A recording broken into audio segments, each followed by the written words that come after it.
Voici 7700 calories d'Oreo. Et voici 1 kg de gras dans lequel il y a aussi 7700 calories. Ça veut dire que pour prendre 1 kg de gras, tu vas devoir manger tous ces Oreos en plus de tes calories de maintien. Analyse très intéressante. Par contre, il y a un chiffre qui m'interpelle. Comment il a fait pour avoir 7700 kilocalories à partir d'1 kg de graisse? Piqué par ma curiosité, j'ai décidé de me lancer dans le calcul et ça donne ceci. La graisse corporelle est constituée en grande majorité de triglycérides et en très faible quantité d'eau, de protéines et d'autres substances. Les triglycérides sont quant à eux composés en grande majorité d'acides gras et en très faible quantité de glycérol. De manière générale, la graisse totale est composée entre 95 et 97-98% de triglycérides.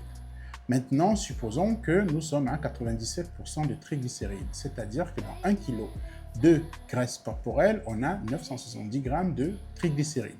Dans les 970 g de triglycérides, on considère aussi que 10% c'est du glycérol et 90% c'est des acides gras. Ce qui nous fait environ 97 g de triglycérol et 873 g d'acides gras.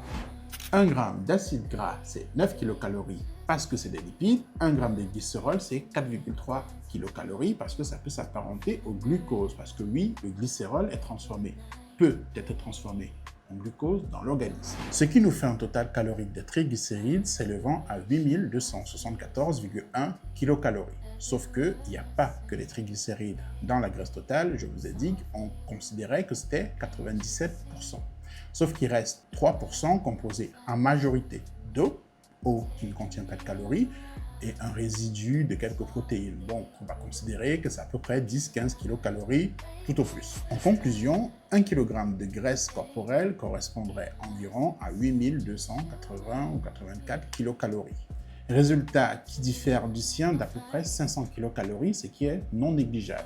Est-ce que ça veut dire pour autant qu'il a tort? Non. Est-ce que ça veut dire que j'ai raison? Non plus. Tout dépend de la base des calculs. Tout ça pour dire que des calculs scientifiques, ça fait joli, mais c'est très piégeux.